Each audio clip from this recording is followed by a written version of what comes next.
Good morning, America. For our viewers in the West, the vote on the Epstein files, a growing global network under investigation, and good news, yes, Michael, about the most wonderful time of the year.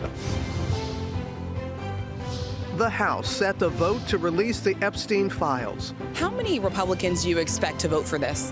As President Trump now insists he would sign the bill if it reaches his desk, while some question why he doesn't just release the files himself. Tensions escalate. New satellite images show the most advanced lethal aircraft carrier in the world moving into the Caribbean. Overnight, President Trump not ruling out U.S. boots on the ground in Venezuela. Our Matt Rivers is in Trinidad, where the U.S. is conducting military exercises. President Trump set to host Saudi Crown Prince Mohammed bin Salman. His first trip to Washington in 7 years, since being condemned on the global stage for ordering the assassination of a journalist, as critics question the president's blurring of politics with personal business. ABC News investigates the growing global network of extreme online predators targeting mostly children. One family comes forward to warn others. They took advantage of Jay's loneliness and his kindness, and then they completely preyed on his insecurities. After their 13-year-old son took his own life, the FBI is investigating hundreds of cases across the country. Eric Dane's battle with ALS. I'm gonna fight, to the last breath on this one. Now, his wife, Rebecca Gayhart, shedding new light on his diagnosis. I mean, it's super complicated for me. How the family is navigating the disease, including their young daughters. New reality. The homes of two Real Housewives of Beverly Hills stars reportedly burglarized. And Browns rookie Shedeur Sanders' home reportedly hit as he made his NFL debut on Sunday. Gut check. What really happens to your body on ultra-processed foods? Dr. Sutton takes us inside a revealing new study and the one key hack when grocery shopping. The star of the show. We've got the real good news about the most wonderful time of the year. And 'tis the season for Hollywood's new generation of leading men to shine.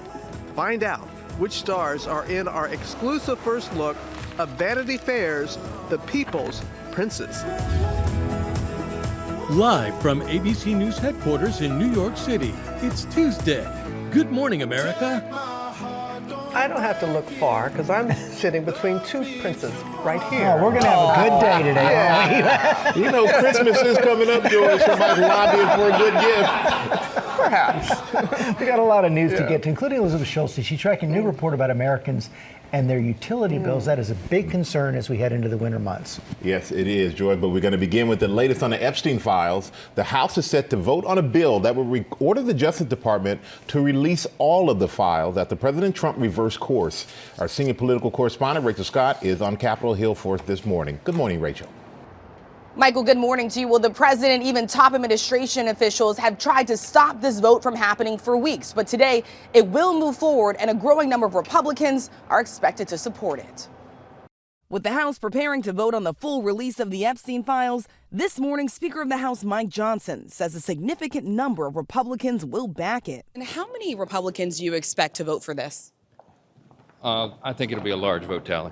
In the final hours, the president reversing course, telling Republicans to vote yes, insisting he would sign the bill if it reaches his desk. Sure I would.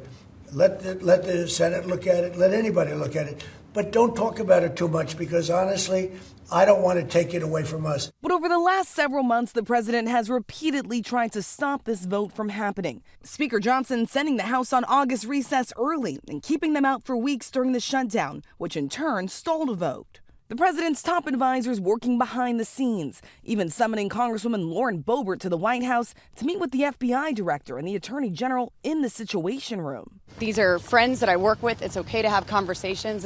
There was nothing. I felt no pressure. You felt no pressure even in the Situation Room having that meeting? I don't know what the big deal is about the Situation Room. But Boebert did not fold, and more Republicans are supporting the move. Get it off the table. I mean, we've been debating this thing too long. I've said all along I want the list out. Let's get it. Let's go. Still some Republicans questioning why the president doesn't release the full files himself when he has the power to do so at any time. If they're serious about it, they should release them right now. It's that simple. And just hours before today's critical vote, survivors of Epstein's abuse speaking on Capitol Hill. I am begging every member of Congress, every representative to step up and choose the chaos, choose the survivors, choose the children, protect the children, all children. You protect all of us equally. So this bill would force the release of all the files within 30 days. It's unclear how the Senate is going to handle this or if the president's investigations into Democrats could complicate the release. But you heard even there from Republicans saying that the president does not need a vote to release these files. He has the power to do so now by himself, George. He sure does, Rachel. He did it for Amelia Earhart. He did it for Martin Luther King. He did it for the Kennedy assassination files. He could do it here as well. What we're also seeing is Larry Summers, the former president of Harvard, the former Treasury Secretary, also caught up in this. Yeah, he's facing pressure to back away from his public commitments, and he says that he will now do so. This comes after newly released documents show that he not just kept in close contact with Jeffrey Epstein, but even did so years after Epstein pleaded guilty to sex-related prostitution charges involving a minor. Summers, in a statement writing, "I'm deeply ashamed of my actions and recognize the pain they have caused. I take full responsibility for my misguided decision to continue communicating with Mr. Epstein." Summers has not been accused of any wrongdoing, but this does underscore the growing fallout from the release of these files and documents, George. It sure does. Thank you, Rachel. Robin? And George, now to the tensions in the Caribbean. President Trump refusing to rule out possible military operations in Venezuela or strikes on Mexico and Colombia to stop drug traffickers. As U.S. Marines conduct joint training exercises there, Matt Rivers is in Trinidad and Tobago off the coast of Venezuela with the latest for us. Good morning, Matt. Good morning, Robin. And from this spot where we are, we're only about a couple dozen miles from the coast of Venezuela. And it's in this area that the U.S. military has chosen to conduct these joint military exercises amid one of the largest buildups of the U.S. military in this region in decades. Overnight, we've got some new satellite images to show you of the most advanced lethal aircraft carrier in the world, the USS Gerald R. Ford, moving into the Caribbean as tensions escalate. Some 15,000 troops now in the waters off Venezuela. And overnight, President Trump not ruling out using them on the ground, saying all options remain on the table. The president, though, also not ruling out talking with Venezuelan President Nicolás Maduro, as the game plan here for the U.S.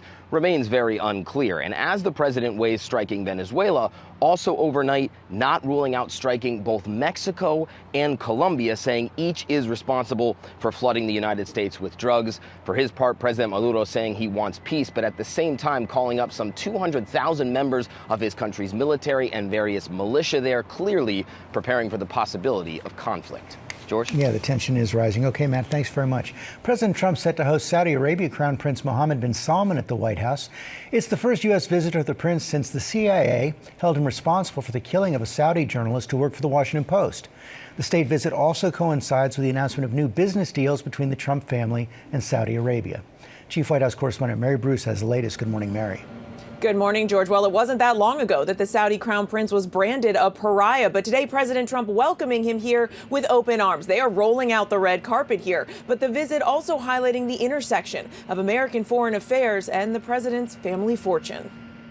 This morning, President Trump welcoming Saudi Crown Prince Mohammed bin Salman to Washington for the first time in 7 years.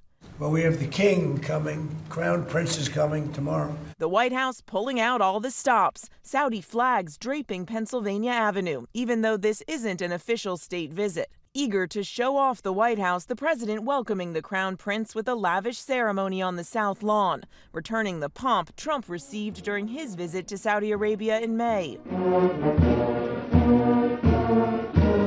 Like that visit, today the leaders expected to focus heavily on business ties. Trump again blurring the lines between the political and personal. The Trump family with tremendous business at stake. Just yesterday, the Trump Organization announcing they're developing a new project, a hotel in the Maldives, with their Saudi-linked partner, Dar Global. The Trump family already has multiple projects in Saudi Arabia, including Trump Towers in Jeddah and Riyadh, and a Trump Plaza in the works, described as bringing Manhattan-style vibrancy to the heart of Jeddah. Last year, Eric Trump, who now runs the family organization, praising the region's uplifting mindset to Arab News. That mindset's going to return to America, believe me, in the next 4 years under my father. In the last year alone, financial disclosures showing that Saudi partner, Dar Global, pumping more than $20 million into the Trump Organization. Today's visit, a remarkable return for the Crown Prince, who was overwhelmingly condemned and shunned on the global stage after U.S. intelligence concluded bin Salman orchestrated the 2018 murder of Washington Post journalist Jamal Khashoggi. But Trump embracing him nonetheless and piling on the praise. I like him a lot. I like him too much. Now, the president today also plans to ink the sale of F-35s to Saudi Arabia, and the president says he hopes the Saudis will soon join the Abraham Accords to normalize relations with Israel. Michael. All right, Mary, thank you. I'm going to turn now to a federal judge's rebuke of the federal prosecutor in the case against James Comey. Chief Justice correspondent Pierre Thomas is here with the story. Good morning, Pierre. Michael, good morning.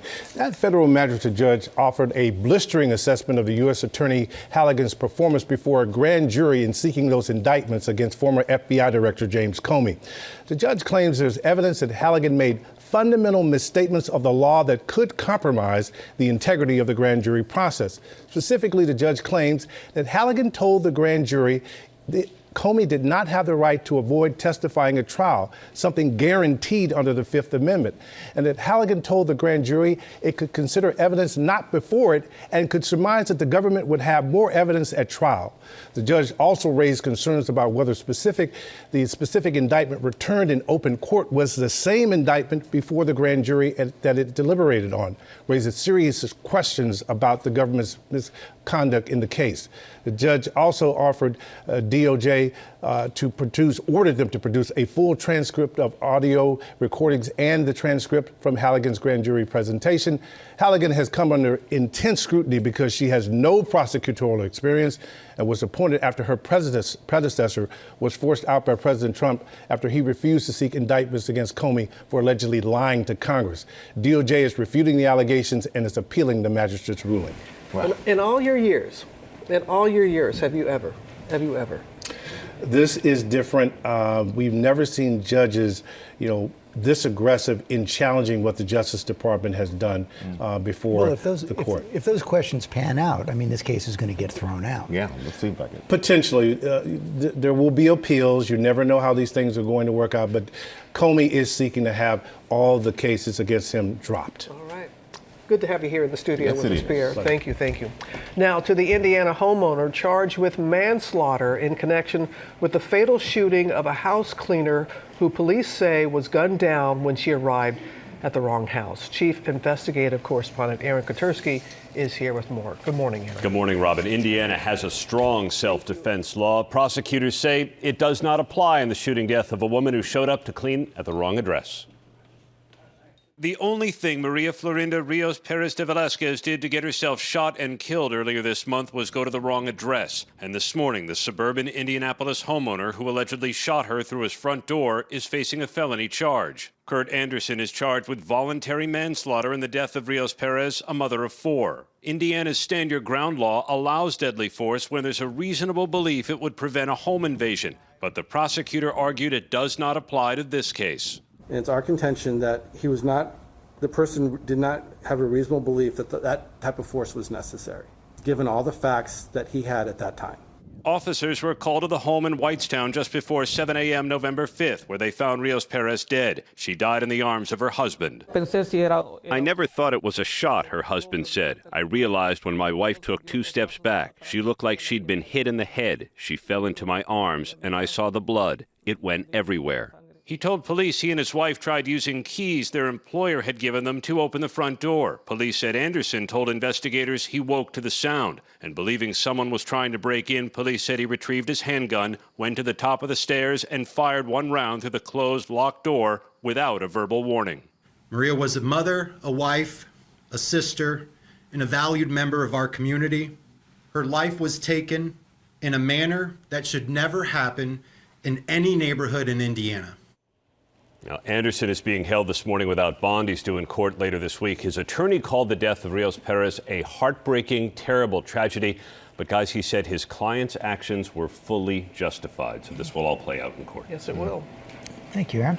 We return now to another round of heavy rain hitting the West Coast. Sam's here with the latest on that. Hey, Sam. Hey, George, and it's been back-to-back, good morning, everyone, back-to-back monster storms coming onto the West Coast. Just to give you a total, Santa Barbara's had 8 inches of rain just since last week. Downtown LA had four times the amount of normal November rainfall in just 4 days. And I want to show you this horrifying water rescue. Came out last night out of El Monte, California. So a river rescue, a search in that area. Let's show you where the flood threat is today. It slides a little bit east, so it's basically out of the LA area, but it's into Blythe, Phoenix, Prescott, Peach Springs. Also, Vegas is now involved in what will be the area of heavy flooded rain. Let's show you the future radars in this. You can see some of that rain and a little bit in Eastern California, but Vegas gets most of it. And then as we look at tomorrow, we're going to shift this over even further east. Prescott, Flagstaff gets it. Now, we're talking about 2 to 4 inches of rain. That is definitely flooding. And even in the Vegas area, that's 1 to 2 inches of rain. That's flooding rain as well. Guys? All right, Sam, thank you for that. We're going to turn now to the new report about Americans falling behind on their utility bills. Elizabeth Schulze has the latest. Good morning, Elizabeth. Hey, good morning, Michael. This is concerning as we head into the winter months when heating bills get more expensive. The typical household's utility gas bill is up 12% over the past year. Electricity bills up 5%. And a new analysis shows that more people are falling behind on their payments. The liberal think tank, the Century Foundation, says that past due balances to utility companies are up nearly 10% in 1 year, Robin. This data shows more Americans, Elizabeth, no surprise here, living paycheck to paycheck, which is so disappointing. Yeah, exactly, Robin. About 1 out of every 4 households is living paycheck to paycheck. This is according to the Bank of America Institute. So families only spending on necessities, housing, groceries, gas, bills, childcare. For lower income households, after-tax wages are up 1% in the past year. That's compared to overall inflation up 3%. In other words, for many Americans, prices are going up faster than their paychecks. Robin. We see that. All right, Elizabeth, thank you. George? Okay, we're going to switch gears now. Emotional night for Monday Night Football. Will Reeve is here with all the highlights. Good morning, everyone. Yes, it was indeed an emotional night. The Cowboys taking the field, showing the world what their teammate meant to them. Cowboys quarterback Dak Prescott stopping to take a moment to honor Marshawn Kneeland, the players and coaches wearing T-shirts bearing Kneeland's image, helmets with his number 94, a moment of silence before kickoff in Las Vegas to remember the 24-year-old who took his own life just days after he scored his first career touchdown on Monday Night Football 2 weeks ago. Once the game began, the Cowboys dominated. Dak Prescott leading the way. Huge game. 4 touchdown passes to 4 different receivers. 2 of those receivers, CeeDee Lamb and George Pickens, were benched by Coach Brian Schottenheimer for the first series of the game for disciplinary reasons. Ultimately, the Cowboys win big, 33-16. The Cowboys' next home game at home against the Eagles on Sunday. The Cowboys do plan to wear those T-shirts again to honor their teammate. Yes, it was nice that they did that and brought more awareness to mental the Raiders health wore issues. some as well. Yeah, So. it's an NFL type thing. Guys stick together. Everybody's family out there. All right, thank you so much for that, Will. And coming up, Rhiannon Alley is standing by with the latest high-profile break-ins, including Shadur Sanders. Also, the ABC News investigation into the growing online network the FBI refers to as modern-day terrorism. How the Shadow Group targets kids online, the new warning for parents. Rebecca Jarvis live at the Jones Family Farms in Connecticut with your Christmas tree forecast, the best deal this holiday season.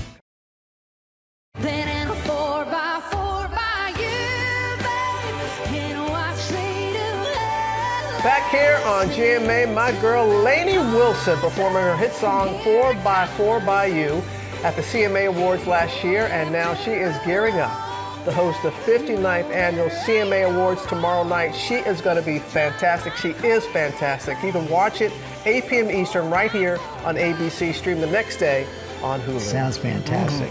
And well, you've got some headlines. I do, George. Good morning again. Let's get to what's new at 7:30. We're going to start with the head of FEMA, David Richardson, who he has resigned just 6 months after taking the job as acting administrator after his predecessor was fired by the Trump administration for telling Congress that FEMA should not be eliminated, which conflicted with the president's view that FEMA should be made smaller or eliminated. Democrats also had criticized Richardson for how he handled those deadly Texas floods this summer. And you remember the wild scene with the guy who jumped a barricade and rushed Ariana Grande at the Wicked for Good premiere? He's been sentenced to 9 days in jail. His name is Johnson Wen, and he's done things like this before, but upon pleading guilty to being a public nuisance, he told the judge he won't do it again. A new alert from the CDC, this coming from a call that was reviewed by the New York Times. Officials have linked the measles outbreak in Texas to outbreaks in Utah and Arizona, and the U.S. is now perilously close to losing its measles elimination status. And another lottery drawing, another night without a big winner. The Powerball jackpot now up to nearly $600 million. And the next drawing is tomorrow night. So you got a chance, guys. And you got your steps in. I did. I got my steps in. I'm in my Captain Morgan position. Morgan position. Nice. No, can't unsee that. Yeah. Can't unsee that. Oh, boy. All right. Thank you, Thank Will. you, Will. Appreciate you. Now we're going to go to the latest in a string of high-profile break-ins. Shedeur Sanders' home was reportedly burglarized while he made his NFL debut with the Cleveland Browns, while some reality stars were also targeted. Rhiannon Alley is here with more. Good morning, Rhiannon. Hey, good morning to you, Michael. That's right. Shedeur was making moves on the field while thieves were making moves at his home. This morning, police are investigating the latest incident in a string of burglaries targeting high-profile athletes. Shedeur Sanders moving the chains for the Browns. Police say Shedeur Sanders' home was broken into while he took the field in his first NFL game Sunday. It is unclear what was stolen or if there was any damage to the 23-year-old rookie's residence. Sanders appearing to be unaware of the break-in after Sunday's loss to the Ravens. I'm just thankful that I'm out here. I'm thankful for the opportunity, thankful for seeing all them 12 jerseys out there. This after several other notable NFL players like Patrick Mahomes, Travis Kelce, and Joe Burrow had their homes broken into just last year. There's one primary reason that professional athletes get targeted, and a number of them have been targeted in recent months, is because it's so easy to figure out where they are. Their schedules are posted publicly online. But it's not just athletes. You have the seating chart and everything? Perfect. Wait. The homes of Real Housewives of Beverly Hills stars Kathy Hilton and Sutton Stracke were reportedly burglarized Saturday while they were away in Las Vegas at a publicized fan event. The great thing about living in Bel Air, living in LA, we get the sun. Law enforcement telling ABC News they received a 911 call from a dog walker around noon Saturday after seeing signs of a break-in at Sutton Stracke's residence. Sutton sharing this screenshot from her security camera of the suspects, telling ABC News the suspects stole all of her luxury handbags and fine jewelry, adding she is fully cooperating with authorities. And about 12 hours later, police responding to a separate report for a burglary at Kathy Hilton's home. Her husband, Rick, reportedly home at the time, telling TMZ he saw 3 people on property.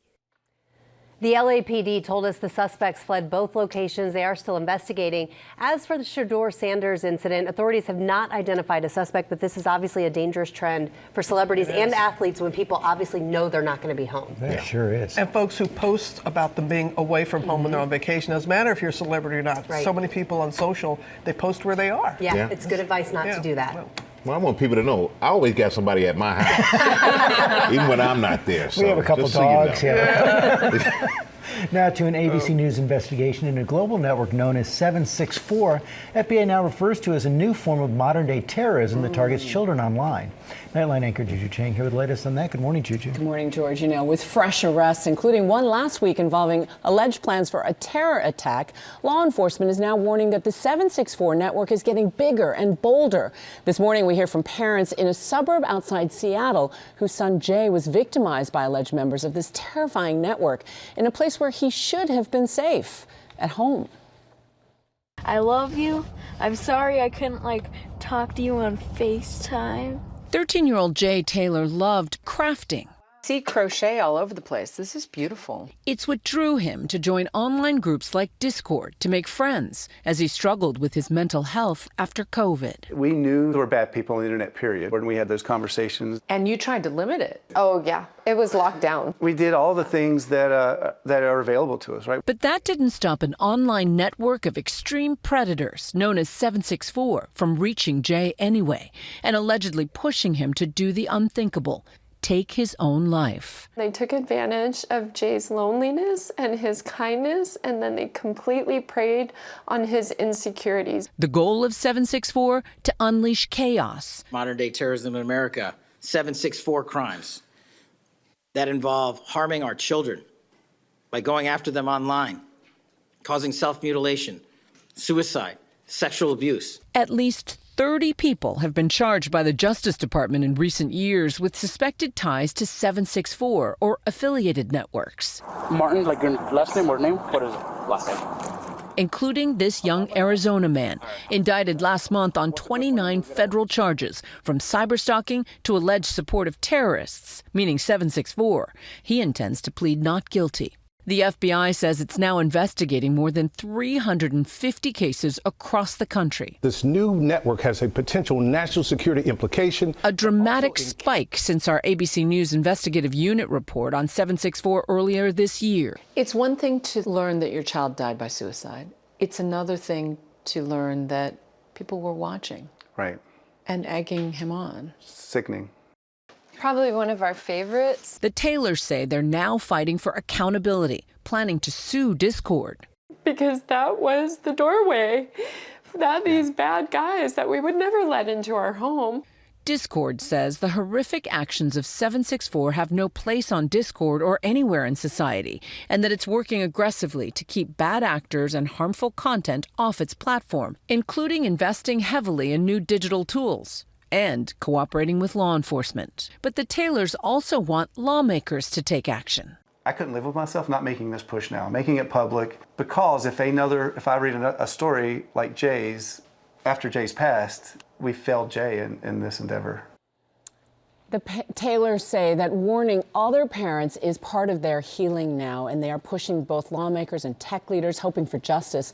Now, the FBI did track down a teenager in Germany with the handle White Tiger, and German authorities finally made an arrest, charging him with Jay's murder, as well as 200 other alleged offenses to more than 30 other alleged victims, and he has pled not guilty. You can see the full investigation and joint report with me and Pierre Thomas tonight on Nightline. Folks need to know about this. Absolutely. Yeah. Awareness is key. Yeah, it is. Thank you, Juju, so much. Now, with this year's Christmas tree forecast, it is almost time to deck the halls, and this year, a real Christmas tree might be your best deal. Our chief business correspondent, Rebecca Jarvis, is hoping to score a spot on the nice list with this story. She's at the Jones Family Farms there in Connecticut. Great to see you. Good morning, Rebecca. I am working hard. Good morning, Robin. I'm working very hard on my relationship with Santa Claus this morning here at this beautiful Jones Family Christmas Tree Farm. And the nice news here for consumers is that while a lot of prices have been going up, you could save on that Christmas tree this year as long as it's real. The most wonderful time of the year is almost here. Look at it! From Candyland Confections, it is Candyland in her living room, to 90s nostalgia. We're going for tacky 90s Christmas. Christmas tree decor taking over TikTok. Searches up 1,000% in just the last week. But before you go and buy that perfect Christmas vacation tree, there it is. Experts say there's good news this holiday. With supply steady, 84% of Christmas tree growers say they don't plan on raising wholesale prices. In fact, some may lower them. When you have the large supply that we have right now, you need to get the trees harvested and sold. We can't leave them in the ground forever. It comes at the right time, as not just the Grinch, I stuff up the tree, but tariffs look to steal some Christmas joy. 87% of artificial Christmas trees, ornaments, and decorations came from China last year. And now the American Christmas Tree Association expects artificial tree prices to be 10 to 20% higher. A $299 tree last year could go as high as $359 this year. Tree farmers like the Joneses in Shelton, Connecticut, are optimistic their real trees can meet Americans' needs. Anyone who wants to get a beautiful, real, freshly grown Christmas tree, they'll be able to find it, not just where we are in the Northeast, but, all across the country. All right, and here at Jones Family Farms, they have beautiful trees starting at $59. They go upwards of $200, but if you want to cut your own, which is a wonderful family experience, that price is $114. They have over 200 acres of Christmas trees here, and that is a lot of Christmas trees. They tell me they're in the perfect position for all of this, and for you to be in the perfect position for all of this, I spoke to Farmer Tom this morning.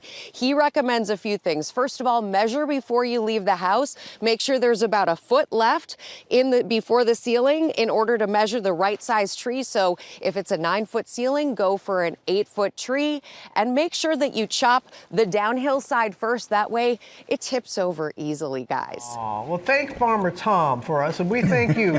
Thank you, Farmer Tom. Bring us back 4 6-foot trees, Rebecca. So are you guys real or artificial? Real trees. I like a real tree. Yeah.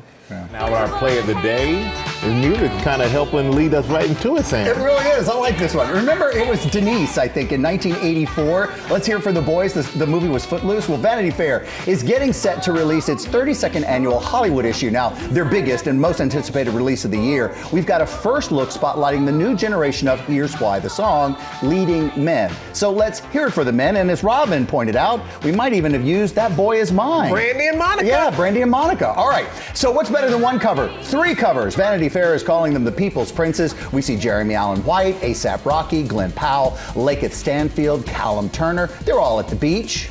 Yeah, see, they're barefoot. Cool. And it's Raining Men on the second cover, featuring young stars Riz Ahmed, Jonathan Bailey, Harris Dickinson, and Andrew Garfield, and channeling their best Gene Kelly, Paul Mescal, Michael B. Jordan, and Austin Butler in formal attire. This issue, or these covers, hits newsstands nationwide on December 2nd. Michael B. Yeah, it all looks good. Stop it. Oh, jeez. We'll be right back.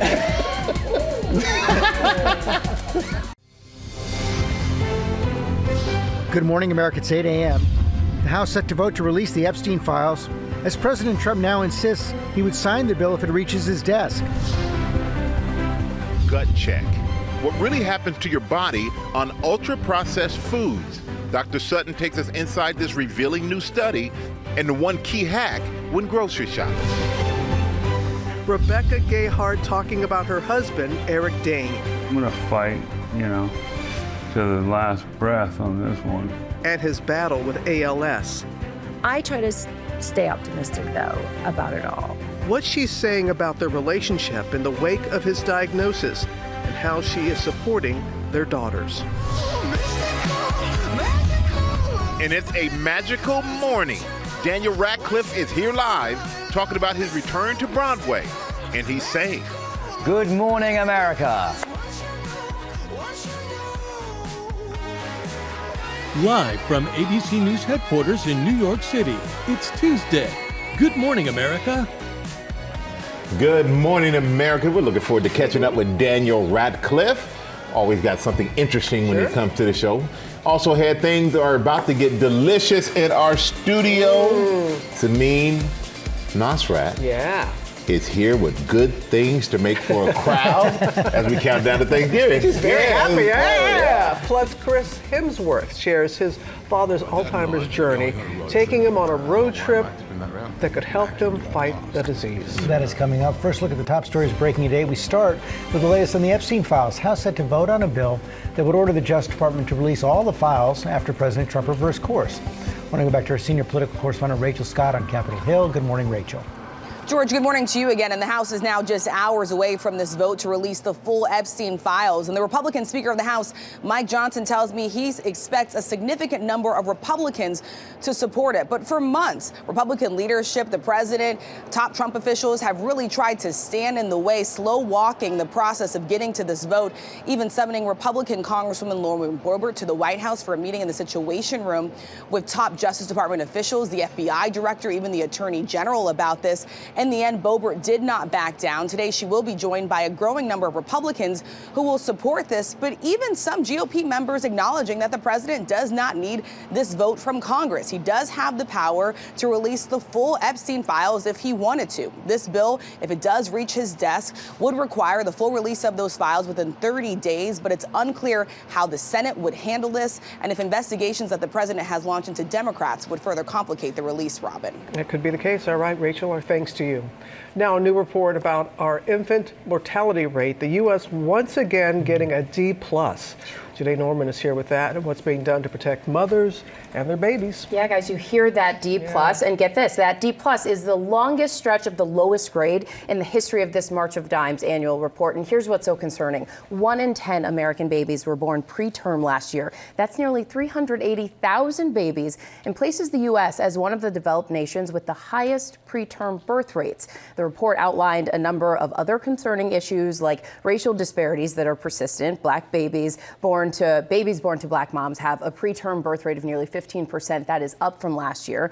The report also noted nearly 1 in 4 moms in the U.S. still aren't getting prenatal care during the first trimester. And infant mortality is at the highest level in decades. And while maternal mortality actually declined to pre-pandemic levels for Black, American, Indian, Alaska Native, and Pacific Islander moms, they are still dying 2 to 3 times the rate of white moms, showing persisting racial disparities there also. It is a very dim report, but the March of Dimes, who put this report together, they are actively working on the problem, expanding access to mobile health care centers in cities across the country and advocating for science and research to support babies born prematurely. But guys, when we hear about the closing of hospitals, and there's such an access problem all across this country, and we see how that impacts families, especially in rural areas. Absolutely, it should not be happening in such a wealthy country, right? Yeah, exactly. No, thank you, Janae. Thank you. All right, we're going to turn now to have a look at how ultra-processed foods affect our body, even just minutes after eating them. Medical correspondent Dr. Darien Sutton has this story for us. Good morning, Doc. Good morning, and this all comes as a recent CDC study shows that more than half of the calories consumed by Americans on a daily basis are considered ultra-processed, and we're learning more and more every day how these foods directly impact our health. Take a look.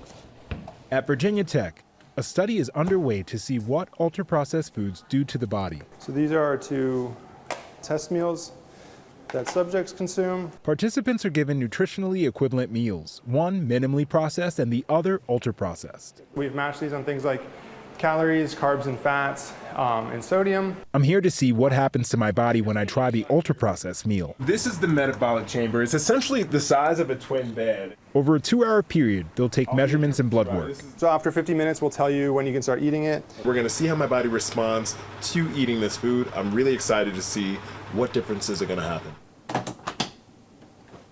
Okay, at this time, if you want to go ahead and start eating the meal, you have 10 minutes to finish it. After several blood draws, it's time to see what the impact is on my blood sugar.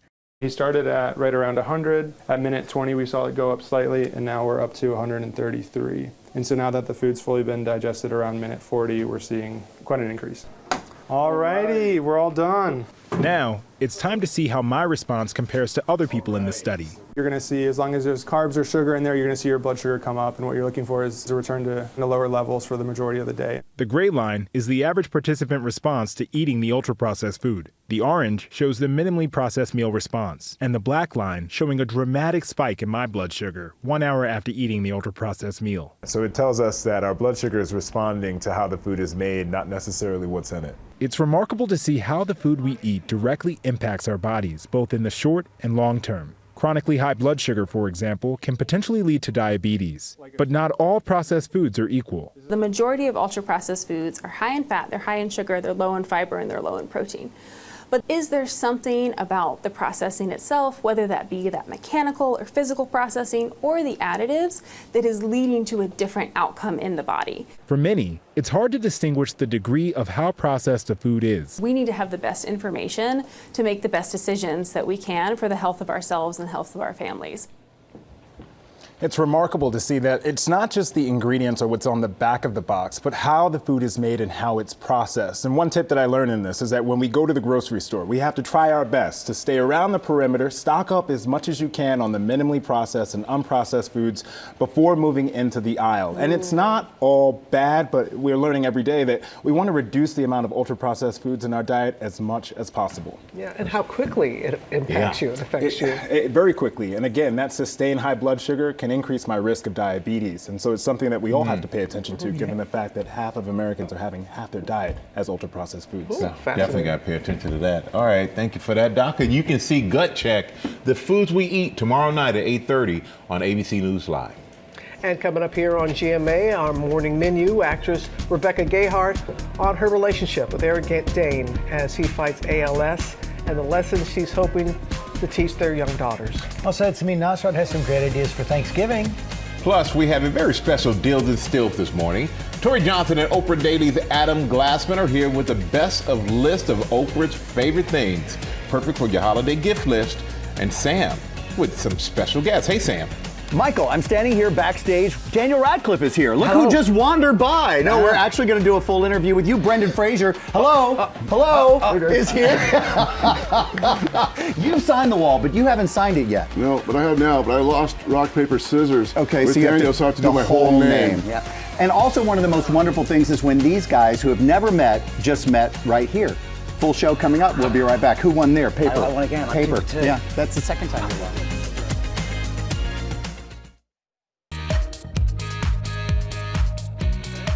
It's a little chilly but beautiful. And we're back with our GMA cover story. Rebecca Gayheart is discussing a relationship with her husband Eric Dane and how their family is coping amid his battle with ALS. Sam has more. You know this is tough for that family, George. And when times are tough, particularly with illness, families just pull together. This morning, actress Rebecca Gayheart shedding new light on her husband Eric Dane's ALS diagnosis. Gayheart opening up about their relationship she calls a united front on the podcast Broad Ideas with Rachel Bilson and Olivia Allen. I mean, it's super complicated for me. Gayheart confirming that she and Dane have been separated for 8 years and also revealing that her 2 daughters live with her 100% of the time, but saying they all fully support Dane. I am definitely trying to show them that we show up for people, right? No matter what. Yeah, we show up and we try to do it with some dignity and some grace. Dane, known for his roles on Euphoria. I'm not proud of the person I've been. And as McSteamy from Grey's Anatomy. Are you hitting on me? In the hospital? Would that be wrong? Revealing his diagnosis to Diane Sawyer in his first TV interview in June. I have one functioning arm. My dominant side is your right side? Yeah, my left side is functioning. My right side is completely stopped working. And then your left arm is fine? No, it's going. Gayheart saying on Broad Ideas, while his diagnosis has brought them closer as a family, it's challenging helping her young daughters navigate it. I don't know if I'm doing it well or if I'm doing it in the wrong way or the right way. While there is no cure for ALS, also known as Lou Gehrig's disease, Dane has made it his mission to change that, recently announcing his campaign to accelerate research for the disease. We need the fastest path to a cure. Dane even taking the fight to Capitol Hill. I'm going to fight, to the last breath on this one. So she said it in the interview, but I thought this was really wonderful to repeat. She said, and the quote is, I thought it was, she's trying to get her daughters to show up for people in their lives no matter what. Yeah. And that was the quote that, to me, when I heard the whole interview, I'm like, that's exactly what you want to teach your family. Yeah. Thank you, Sam. Thank you. Now we have Chris Hemsworth. The actor is getting personal in a new project, sharing his family's fight with early-stage Alzheimer's as he goes on a road trip with his beloved father. James Longman has that story for us. Good morning, James. Yeah, good morning, Robin. Chris Hemsworth is the ultimate superhuman Hollywood star, but he's now sharing some very human struggles. His father's experience of Alzheimer's and his own heightened risk of developing the disease. We sat down to talk about a very special road trip. Fans know him as the out-of-this-world hammer-wielding Thor. We know each other. He's a friend from work. In Marvel's Avengers. This is a photo of me and my dad, and... But now, Chris Hemsworth... I love this photo.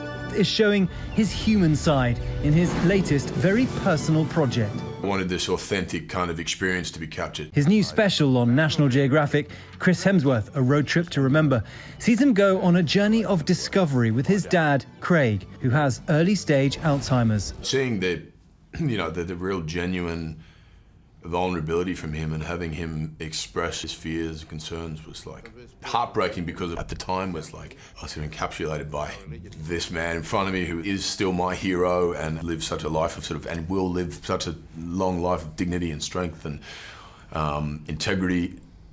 But I hadn't seen him in this space before, and so it was incredibly unique. Now we're here in the water. Just want to do it like a blessing. Have you ever spent like that kind of time with your dad before? I spent a hell of a lot of time with my dad surfing and surf trips and motorbike, around the backyard and where we lived and so on. And he was he still is an incredible dad, but never one-on-one like this. A father and son trip made all the more poignant because the younger Hemsworth carries genes that increase the chances of developing Alzheimer's.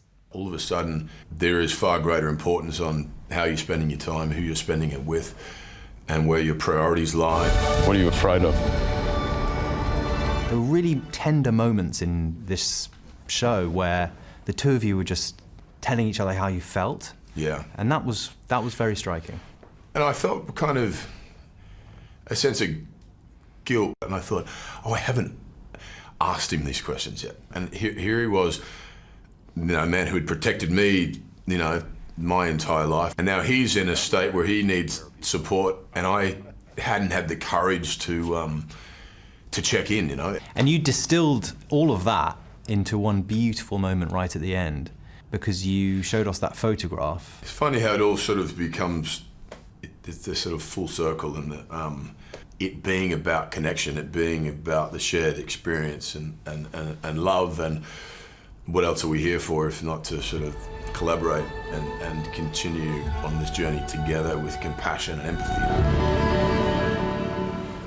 He is such a genuine and very thoughtful guy, and away from the illness, I just figured it's also just a really great example of a father and son connecting on a deeper level. So Chris Hemsworth, A Road Trip to Remember, premieres this Sunday on National Geographic and streams on Monday on Disney+. Guys? My goodness. Yeah. Boy, both of those pieces that we had. Very moving. Yeah, but there's a lesson in both of those. Yep. It is time now for a very special edition of Build and Steal. Tori Johnson and Oprah Daily creative director Adam Glassman are here with an all-time best of list for the 29 years of Oprah's favorite things. That's right. That's right. This segment is sponsored by PayPal. They are giving you the option to pay now or pay later this holiday season. So let's get to it with some favorites. We're going to start with Truff, Oprah's go-to hot sauce. I know you like it too. There are gift sets ready for gifting, everything from hot sauce sets to hot sauce with oils. These elevate every meal out there. It's the most delicious hot sauce you could ever have. I like to stock up on all these things because when in doubt, I bring Truff to people's homes. It's a great hostess gift. You're not the only one who likes to stock up. Yeah. Frankie over there he told me does. thank goodness Truff is back because it's his #1 too. And he likes that there's variety of sets. So it's we're Oprah approved, we're Adam approved, we're Frankie approved, and for you guys it's all 50% off. But it's so good though, you got to make sure you give it as a gift. Don't keep it for yourself. Or buy both. Or buy a couple. Or both. That's right. Wait until you try these pecans. Okay, I got this is right now. Heaton. They are from Mississippi, grown there. They're delicious. Which one did you try? The salted one? Yes, the salted and roasted. Delicious. The chocolate-covered ones in both milk and whites. Yeah, they're really good. You get this entire tin ready for gifting and hosting. Yep. They're really good. My office was obsessed with the pecan pie. This is a family recipe, and it is the most delicious pecan pie I'll we've be ever honest had. with you. Yeah. If it wasn't like really weird to eat it with my hands, I would try that. You too. would try it. I know. right It's a now? little early this morning, but later on, you're going to try that. It's right there. Big variety of sets and options for every budget and taste bud, all 50% off. Very good. Now we're moving on to I fine know, jewelry. it's always a good sign. When he goes for seconds, that means he really liked it. He really liked it. Fine jewelry from Amelia Rose. These are real diamond initial necklaces that make for a beautiful personalized gift. Any woman will like it because diamonds are a girl's best friend, as we know. Tori is wearing. The size of these is beautiful, especially for the price. They look amazing. I chose the pendant. I know, I love the pendant with the one-of-a-kind stone. Me with the I pendant. did, and it has that beautiful blue topaz in the middle. It's set like fine jewelers do, and you cannot find jewelry like this at these prices. That's right. Truly. Everything's 50% off, plus free shipping from Amelia Rose. I'm gonna tell my girls, don't look. You're not getting that. Don't look. Okay, this is Leo and Luca, and this is brand new from them. I want you to look at these beautiful mother of pearl, astrology sign zodiac pendants with simulated diamonds in there. That looks very good. The paper clip chain is very nice. A lot of ladies like to wear this and layer it, similar to the way that Tori is doing it right there. You were telling me, like, you get a lot of bling for the buck with You this. get a lot of bling for the buck. It's a really beautiful, kind of substantial medallion. Yeah. It looks really pretty. But all of their jewelry is. I mean, I love the bold hoops. You can get like smaller hoops right here. The necklaces are great. And the real hot trend right now are bag charms. Yeah. People are putting Bag these on their bags, a way to sort of jazz up your bag. I love the all variety. 50% off. Yeah. Big variety. Great variety. Big variety, great prices. Okay, then to clean your jewelry, Shinery is the best. I need this. You wash your hands, This too, 'cause of and her it watches. cleans your jewelry at the same time, so you never have to lose your what do you rings get? and take it off. You go like that, Oh, and it what? really Yes. makes it sparkly and This for shiny. the watch. That is good. You see, then you go like that right on your I'm watch. all over that. Oh, yeah. And if you're on the go, you just take these little towelettes, and they're great for travel. Basically, Like if that. they wear a watch or they wear jewelry, like this Yes, is the this gift is of the it. season. All right, Sam, I got you covered, buddy. I see you Oh, looking yeah. at me. Sam is the most blingiest of them all. I got you, So Sam. This is a perfect gift for Sam. All 50% off from Shinery. I'm all over that. And then everyone loves a giant big tote. This is the most clever one from K. Carroll. I want you to look at it. One side is one color, then you can reverse it. Reverse it. And then you have a whole nother color on the other side. So you get two for the price of one. And then I can put all my You can put shinery. all your stuff in there. There's a lot of pockets on the You two side for finish up. I'll everything be you right need. back. What I also love about these is, like, from the college crowd to grandmas, these are beloved because we've got, oh my Okay, God. Michael is taking everything. It's all in K. Carroll. He's off the charts. But this K. But you Carroll could fit bag's a lot a in winner. We've got so many different colors. 51% off. This bag's $29. Ooh, It's that's a good a great one. shopping. It's a lot of good bags. one. It's a lot of bag and get a lot in it. I still got room to go. But Tori, you have even more special deals this holiday season from our GMA window display. We do. That is right, you guys. You know you can save 50% off on every single brand in our window, including high-end hotel quality pillows and robes from Fluffco. We also have the anti-fatigue floor mats that will absolutely save your back in the kitchen from Gel Pro plus 47 other brands. It's a winner. Yeah, it's a winner. And It's a winner, as are all of these. And Robin was looking at me like, why did I get the jewelry? Robin, I'm not greedy. Okay? I'm not greedy. Sure you're not. All right. Well, we want to say thank you to all of these great companies for these deals. Just scan that QR code or head to Good Morning or GMAdeals.com to check out the products. Okay, coming up, Daniel Radcliffe. He's here on his big return to Broadway. We cannot wait to talk to him. When we come back with more GMA, I'm doing more shopping. See ya. Welcome back to GMA, live from New York City. In for a treat now, we watch Daniel Radcliffe grow up on screen. 8 wildly popular Harry Potter films. He won a Tony Award last year for Merrily We Roll Along, and now he's coming back to Broadway to star in every brilliant thing. Give it up for Daniel Radcliffe. Yeah. Yes, we love having you here. This show has already been performed in 80 countries.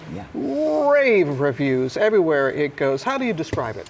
So the show is about a man who, as a young boy, his mum is going through like a time of crisis, and so the choice he makes is to start making a list of every brilliant thing, hence the title, that he can think of, everything that makes life wonderful and worth living, which he starts to try and make just to give her, to cheer her up. And then it is about how the making of that list kind of goes into his adult life and informs his life as he grows up. So it's about, it is a short, very funny play about depression. And so I really hasten to add that it's very funny, and it's also done in a way that is like nothing else I have ever seen before. There's a huge amount of audience participation. Partially you help me, people in the audience will be helping me call out the list as the show goes on.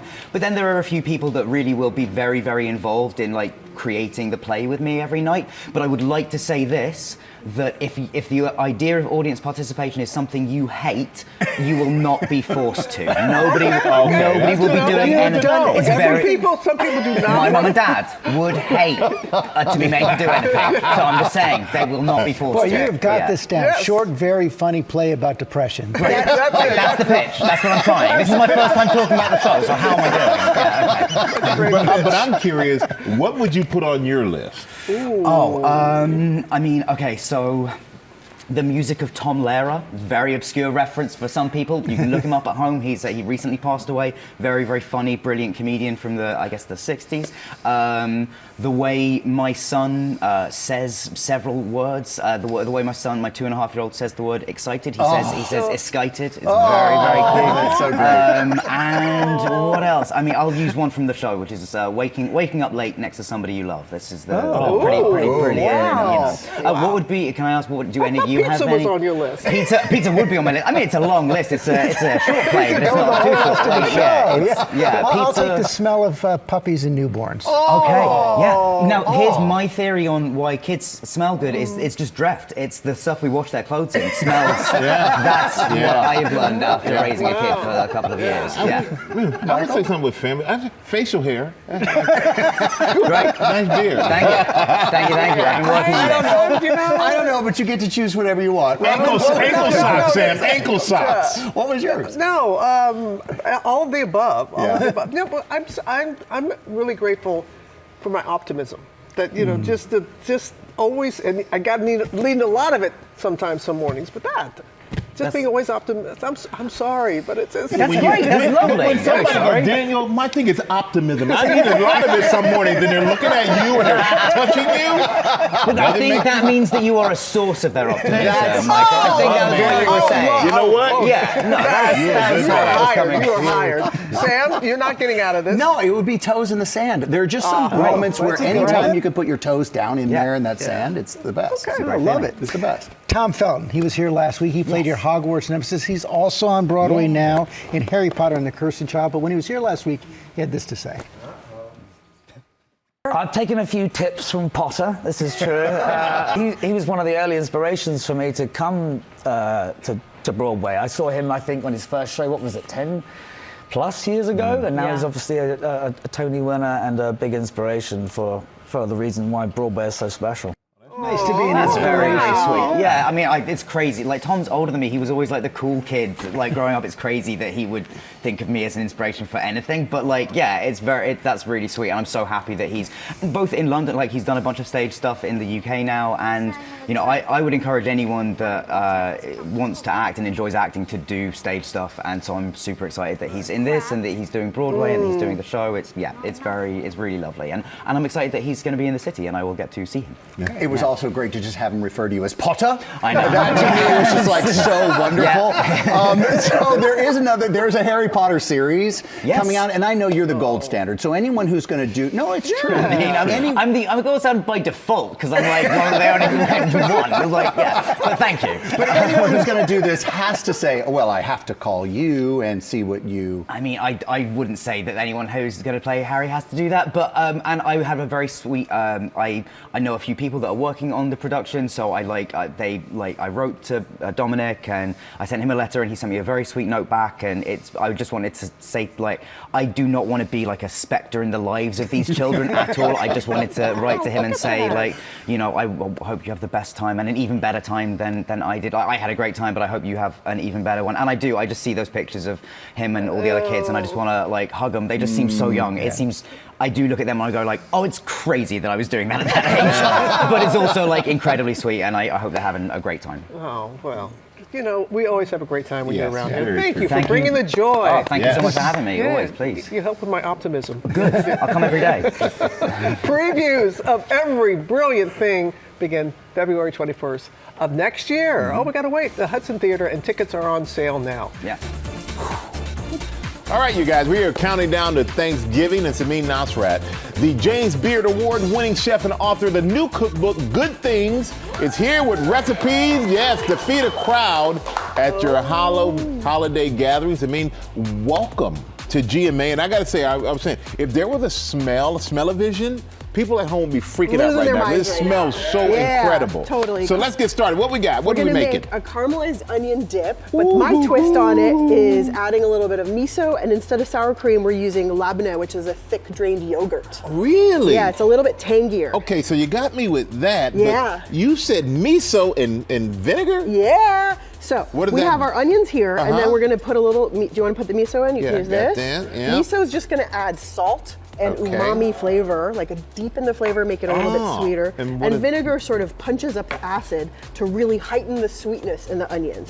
So we sort of work that in there, and then cook that for a few minutes. We have some finished ones here, so we'll move over here, and now we can just put the dip together. So you can add that, and I'll add some onion powder. I like to sort of layer two different versions of the same. That's going to go on top. But you can do a little pinch of pepper if you want, and I'll do a pinch of salt. And a pinch of pepper, okay. And then do you want to stir it up, or do you want me to do it? I'll stir it up. Oh, yeah. You know, I'm here to make your life easier. You're just at my service. Yes, I'm here because you're the one just directing me. So this is great because we balance the like creamy labneh with the acid.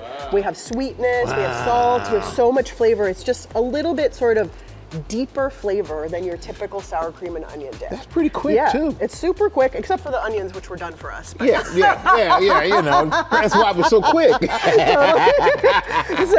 And you can serve this with veggies, pita. I like it with potato chips. It's pretty awesome. Oh man, yes, potato chips. I'm all over that. That's fantastic. And then, all right.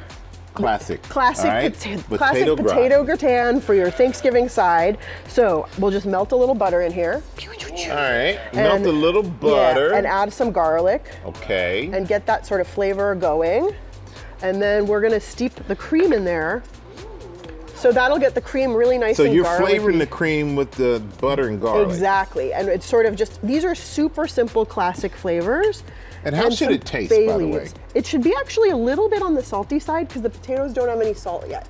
So it'll be a little bit garlicky, a little bit salty, but this is really about the cream and the butter and the potatoes. Okay. So we'll add a little bit of salt in there, and then what I like about this, it's a stovetop gratin, so we do all of the hard stuff on the stove, and at Thanksgiving, the oven space is at a premium with your turkey in there and your pie in there, so this is a way to sort of work around that, and then all we do, we get our potatoes in there, we let all that simmer. Yeah, what's like the final step before you pop that baby in the oven? And so we let that simmer until those potatoes are soft. It kind of comes like They'll look like this, the cream will go down a little bit, and now we can add cheese on top. I know you want to do that. Yeah. Put a lot on there, don't be afraid. Yeah, there you go. That looks awesome. Hey, I don't hold back. Yeah. I don't hold back. And then we'll bake it for about 10-15 minutes and get it brown, and it looks like that. That is fantastic. Okay, here we go, green beans. And here we got our green beans. So, you know, traditional Thanksgiving side, green beans. I put a little twist on it. So the first step is you blanch these in salted water for a few minutes to get them sort of seasoned from within, but they're still crunchy. You want to have a little bite? Yeah, why not? Yeah. And then we have a neutral flavor, just a vegetable oil here. Ooh, good. Yeah. And what my little twist here, just to make this a little bit special, and honestly, these are Thanksgiving tastes, a little bit of ginger, a little unexpected, and a little bit of garlic. So we'll sizzle those for a minute. You'll start to smell the perfume. You don't want to go too high or too fast. You just want to go till the aroma's released. Okay. And then we'll toss our green beans in there. Okay. Yeah. A little salt, and then, salt and pepper, please. A little salt. Yeah, you're good at this. pepper. Yeah. Okay. Yeah. And so just when you start hearing that sizzle, it's pretty much done because we already cooked the beans. And so now we're just flavoring them. So we'll transfer this over here. Okay. And to serve, we'll top it with some crispy shallot. Shallot. There we go. Yeah. Come on, man. Oh yeah. Man, you I mean, you make it so easy. I feel like I can even cook right now. I think you could. Yeah, I think you could. I think I could. You know, and your book is fantastic, by the way. Thank you. And I asked you how long it took you to write this book. You said 8 years. So I just want everybody out there to know a lot of thought and a lot of creativity goes into these books. So, Samin, your book is fantastic. You are fantastic.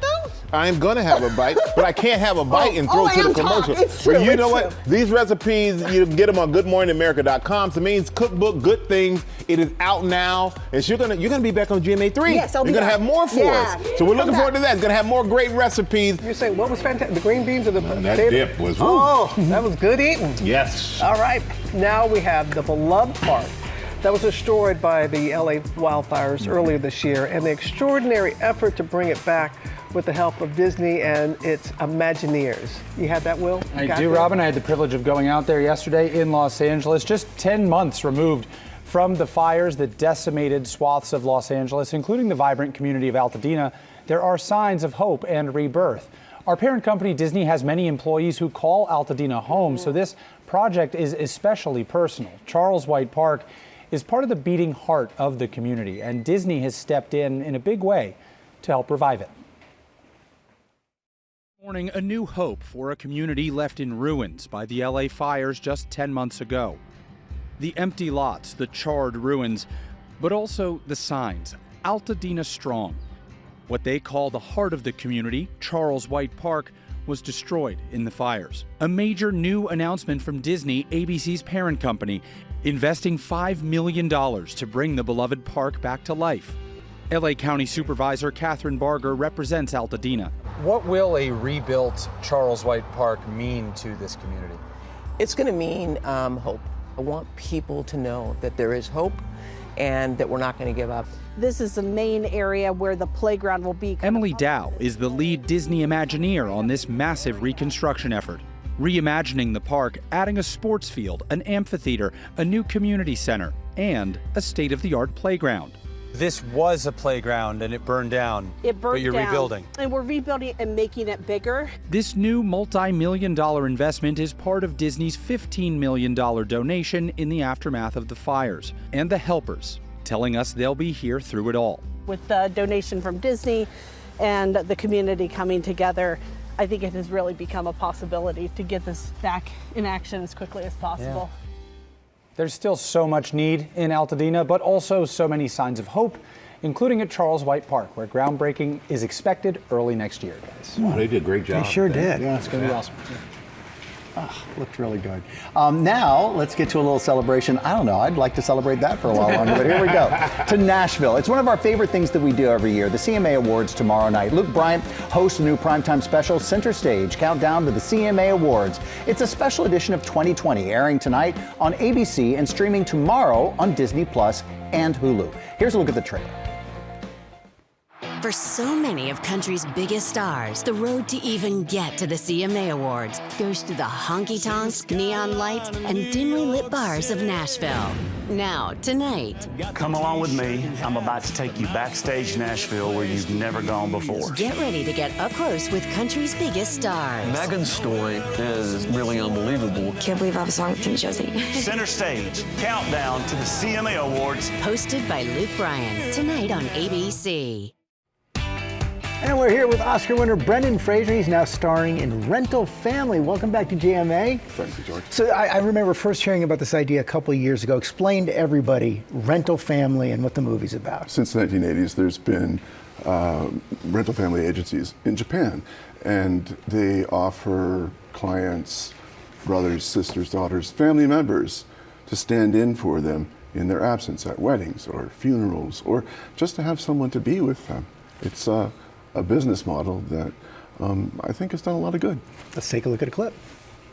And right in the middle is a place called Minnesota. Is that where my grandparents live? No, my mom did. My dad wasn't around that much. Do you talk to them?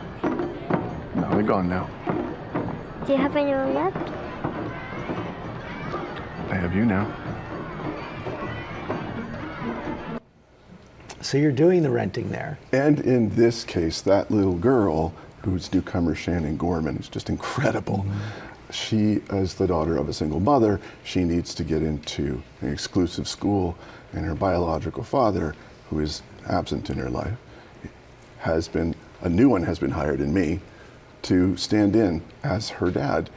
Unbeknownst to her, I'm not really her father. So you can't help but wonder, where does the story go? Of course, she's so wonderful and cute that they fall for one another, but he has to keep up the ruse. So the make-believe meets the reality, and the film meets somewhere in between about what the issues are. It sounds so heartwarming, though. You also learned to speak some Japanese? Otsukare-sama deshita is something I love to say as a thank you, as a greeting when you leave a restaurant, for instance, try it. Or after a day's work, everyone will answer back with Otsukare-sama deshita, which actually means, I know you're tired, but you've done a lot of work and I really appreciate it. But it's all in one word. That's pretty compact. You know, many of us think about rental families as it comes time for Thanksgiving. You have a funny Thanksgiving story. Oh, well, this year is going to be the redemption turkey from the debacle of 23 when salmonella was the issue. I was the chef, but this year I'm going to make sure the oven's hot. Everybody gets some relief right there. Well, thank you for coming in today. Rental Family is in theaters on Friday. It's good to have you back, Michael. Great to be back, Robin.